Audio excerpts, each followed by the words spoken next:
continuing story of Peyton Place.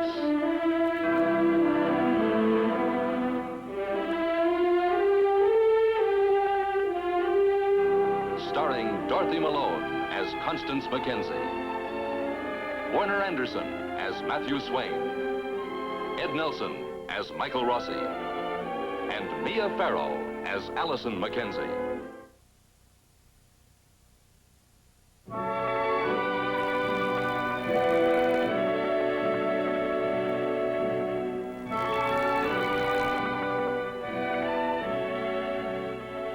The lights are burning late tonight at the Harrington house. Dr. Rossi has been called there to attend Catherine Harrington, and Leslie Harrington and Laura Brooks wait with her for Rossi's arrival. Catherine, how is the pain? No better. Laura, please. Don't fuss over me.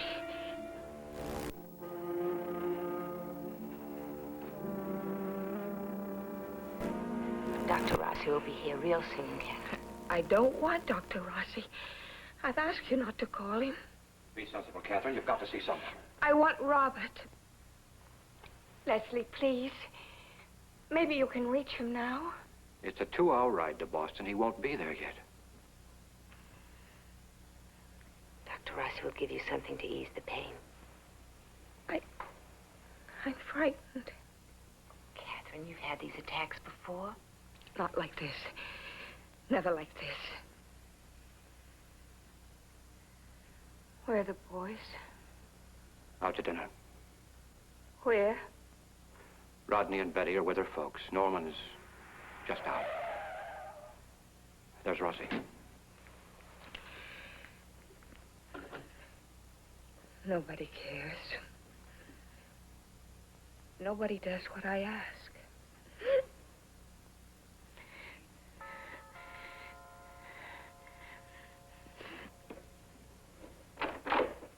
Would you come upstairs, please, Dr. Rossi? Certainly. I'm glad we caught you. Where's Dr. Morton? He went to Boston. Doctor, Mrs. Harrington's very attached to him. He's been treating her for a long time. She has great confidence in him. I understand.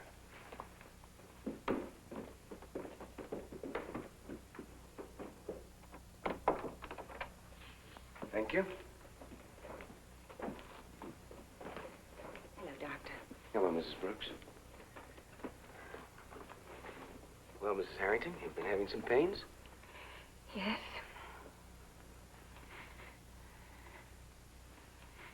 Where? Here. How about the back? Yes. Across the back. Can you describe the pain for me? It's sharp. Hard, constant? Yes. When did they begin? About an hour ago. Just after Dr. Morton left. Have you had them before? For the last few years. But not so severe, huh? No.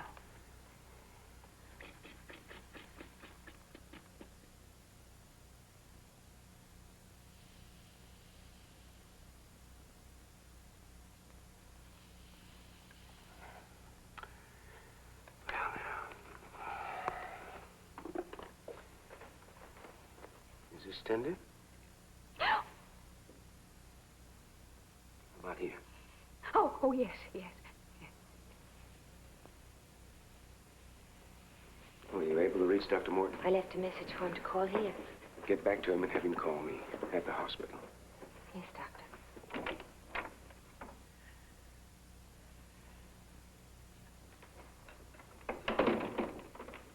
How is she? Well, I'm concerned. About what? Mr. Harrington, your wife may have a duodenal ulcer. She may have had it for a long time. Dr. Morton has never said anything about an ulcer. Well, sometimes the symptoms can be deceptive, especially with your wife's medical history. I want to run some tests on her. I'd like to take her to the hospital. In the middle of the night?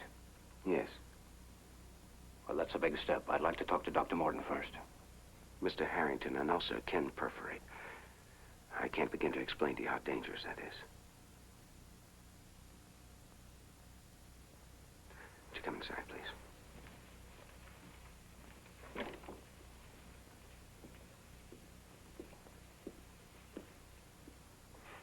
We're taking you to the hospital, Miss Harrington.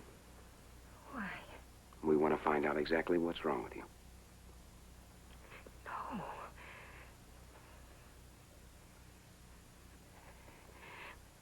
Leslie, no.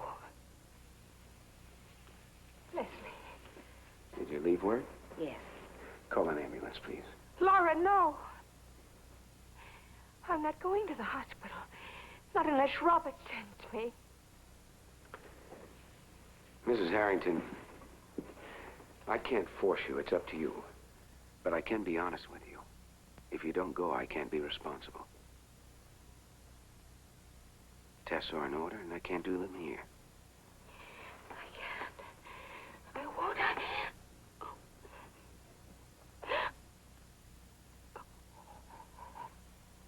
Well, Mrs. Harrington?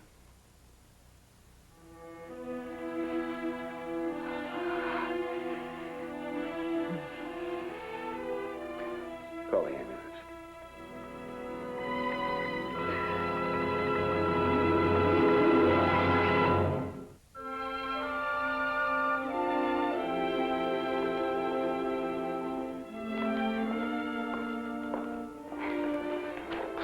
It's been fun.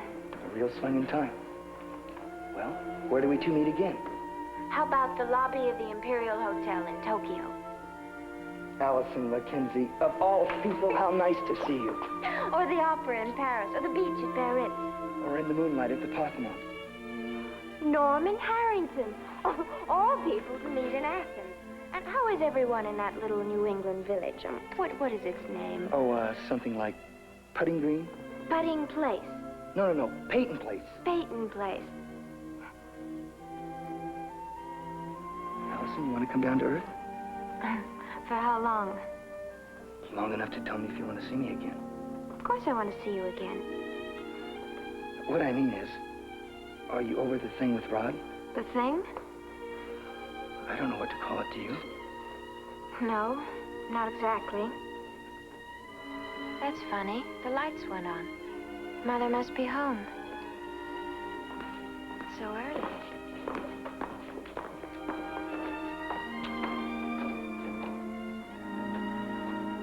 Mother? Mother? I thought you were having dinner with Dr. Rossi. He had an emergency call. Hello, Norman. Hello, Mrs. McKenzie. We met at the Lobster Shack. Norm treated me to about 1,000,000 French fries. Dr. Rossi was called to your house, Norman. My mother? Yes. May I use your phone? Of course.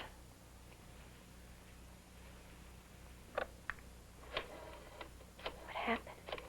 I don't know. They called Dr. Rossi. Is it very serious? I'm not sure. Hello, Christine? Norman.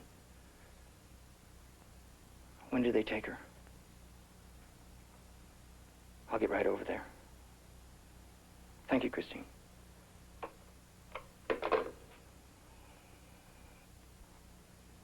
Took my mother to the hospital. That's great, isn't it? I'm wandering around town like I didn't have a home. And Rod's off with Betty's folks celebrating. Norman, you couldn't have known. Right before I left the house, we played a game of casino. And we kidded each other like we always do when we're alone. By now, she must owe me $1,000,000. She had a little pain. But she didn't fuss. I guess she's used to pain by now. Good night. Norman, how are you going to get there?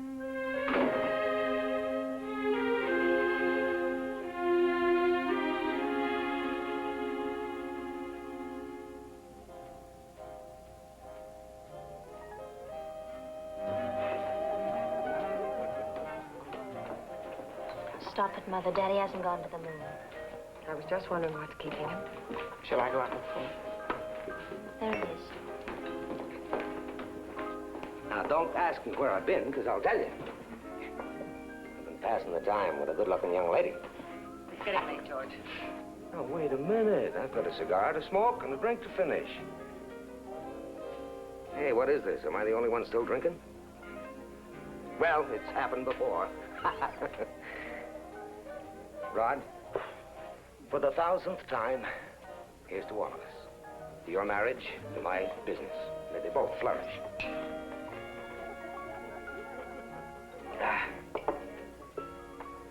Well, Rodney, you're surrounded by in-laws. You surviving? I'm doing okay. Good.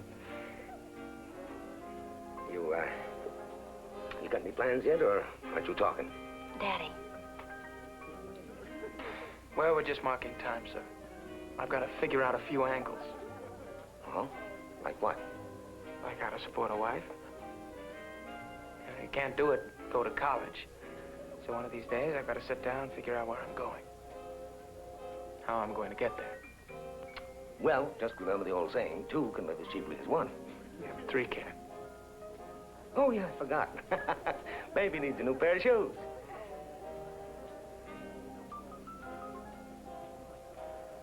What I meant was, Rod, you do things your own way, but just keep my baby happy. I'm terribly tired, George. So am I. Well, Shall we go? oh, wait now. I've got something I want Betty to see. What? Never mind, stop asking questions. Come on. This way, miss.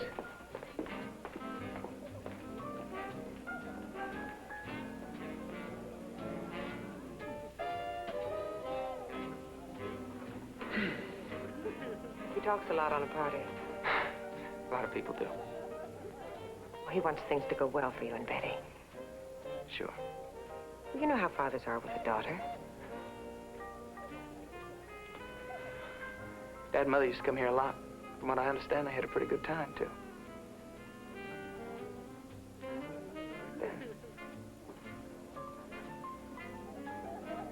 Rodney, I don't want you to have any mistaken ideas about your father and me. Mrs. Anderson, I wasn't talking about that. But you were thinking about it, weren't you? I'm sorry. I couldn't help it. Rodney, try to understand. I'm trying. I don't mean me. I mean Betty.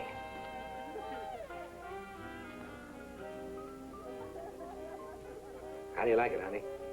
A genuine antique silver tea service.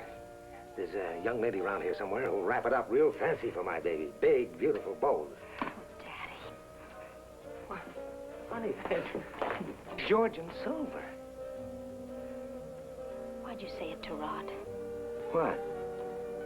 Baby needs a new pair of shoes. Okay. You know I'm not going to have one, so why bring it up all the time? Well, I'm sorry. I just wasn't thinking. Maybe you'd better start. Look, I've got to put an act on, don't I? At least until you tell Rod. What's he going to do then? Forgive me, laugh it off? Oh, baby. Why did I listen to you? Oh, look. Stop saying look.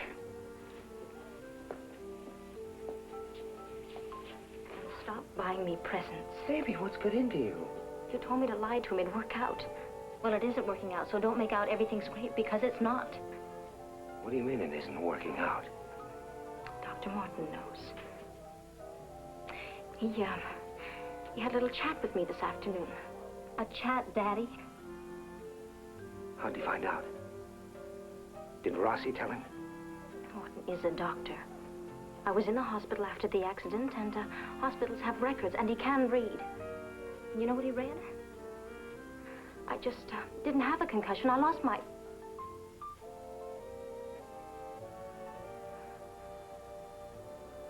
baby. What did he say he'll do? He said he's not just their doctor, he's a friend. He has a duty to the family. Betty, if he's threatening... Dr. Rossi is right. He said I should tell Rod. Rossi, that doctor. I've got a good mind to... Daddy, he's right. You know it, and Mother knows it, and I know it. I have to tell Rod. Okay, do it. Go ahead, tell them. What do you think they'll do? Say. Daddy, you keep talking about the Harringtons. I'm talking about Rod. I can't keep this up. I've got to tell him. Okay. Okay, honey bunch. Tell him. But then... Then? I don't know what's going to happen. I don't know what anyone's going to do. Oh, honey bunch. Daddy, I'll wait in the car. Tell Rod. Baby? And don't buy that for me, please. Honey? I don't want it.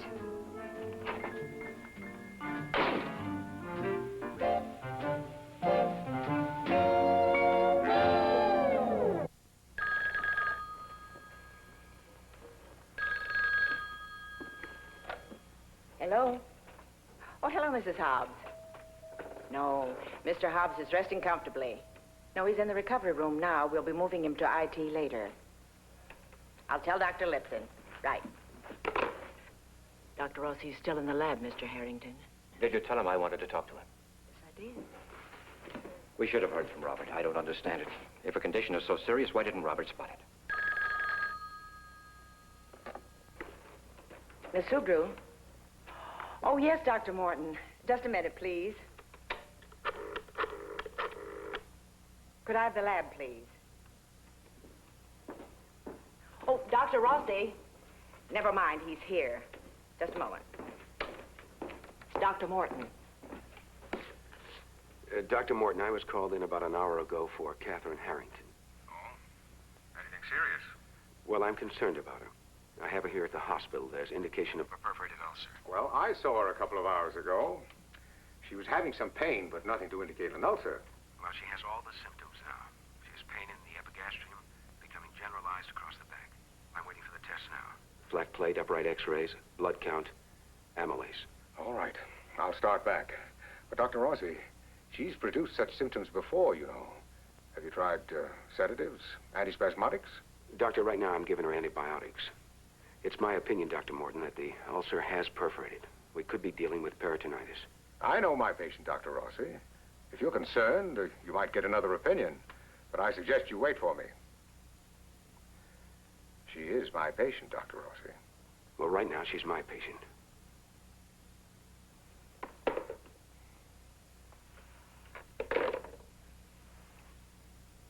Is he coming back? Yes, I only hope it's not too late. What do you mean? I don't want to alarm you, Mr. Harrington, but if your wife's ulcer has perforated, I'll want to do an exploratory. Operate? Well, we'll wait for the test. I can't make a decision like this without Dr. Morton. Let's get the results of the test, then we'll make the decision. Give me Dr. Burgess. He's out of town, Dr. Rossi. What about Dr. Lipton? He's in OR. We'll see how long he'll be there. I'll be with Mrs. Harrington.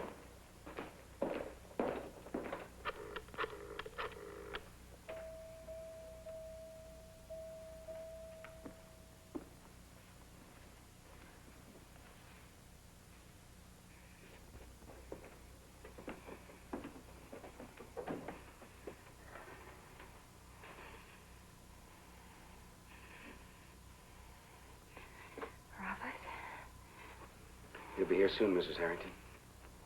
I feel so weak. Well, that's why you're here.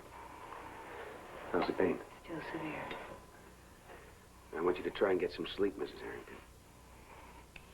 Is Leslie here? Yes, would you like to see him?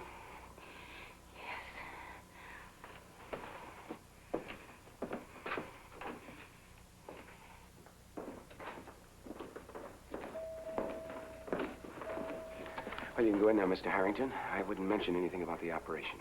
All right. How is she? I don't like it. Did you get Dr. Lipton? Yes, I did, Dr. Rossi. He's doing an endarterectomy. Well, you'll be tied up all evening then. Yes. Thank you. They're all here, Dr. Rossi. Oh, good.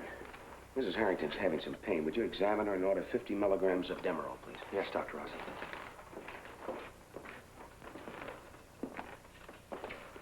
Well, the amylase is normal. The blood count shows some infection. Is a surgical resident on duty? He's assisting Dr. Lipton. But the innards are available, Dr. Rossi. I may want Dr. Mays to scrub with me. Find me an operating room, would you please? Dr. Rossi. Mike. Well, what do you want me to do, Mrs. Brooks? I may not be able to wait for Dr. Morton.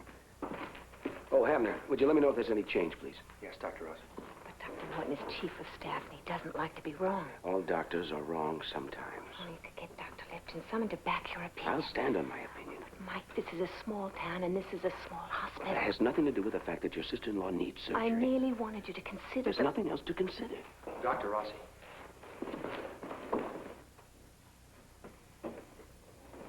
Just step outside, Mr. Harrington.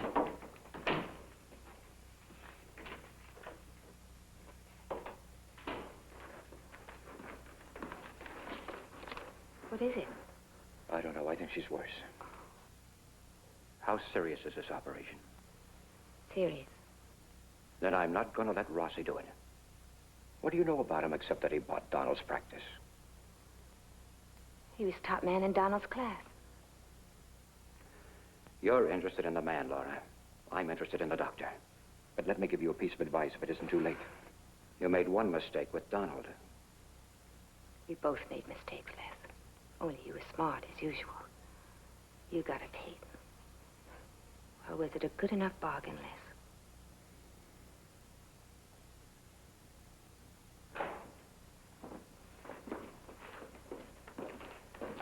The pulse is irregular. The heart's decompensating. I have to operate. Dr. Rossi. Did you find Dr. Mays? Yes, I did. What about an OR? Number 1 is available. Thank you. I'm going to scrub up. Just a moment, Doctor. I haven't given my consent yet. Well, I advise you to give it now, Mr. Harrington.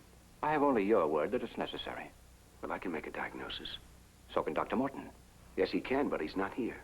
We'll wait for him. Even though I said... No matter what you say, Doctor. Then I'd better spell it out for you, Mr. Harrington. Your wife's condition is grave. It's deteriorating rapidly. Delay now can be fatal. Do you understand all that? I understand all that, Dr. Rossi. But what I don't understand is why you're so eager to operate. Dr. Morton's on his way. What are you trying to prove? I'm trying to save your wife's life, Mr. Harrington. Would you go talk to her? Talk to her now.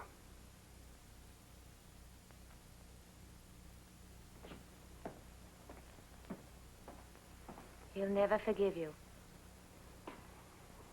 Something goes wrong. No. He'll just never forgive you.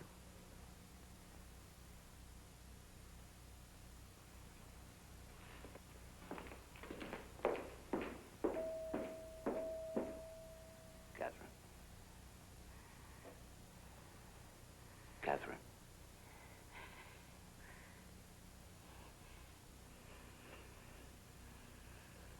Where's Robert? He's on his way. Dr. Rossi says we can't wait for him to get here.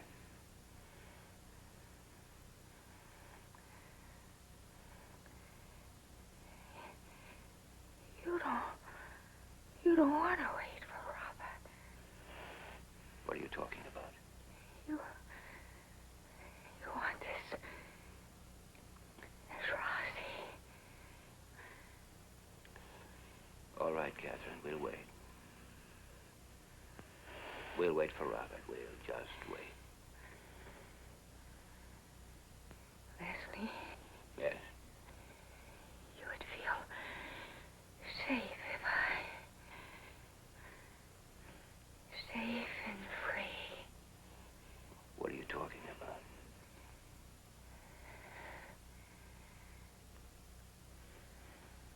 You won't be. Oh, no, Leslie. You won't be safe or free.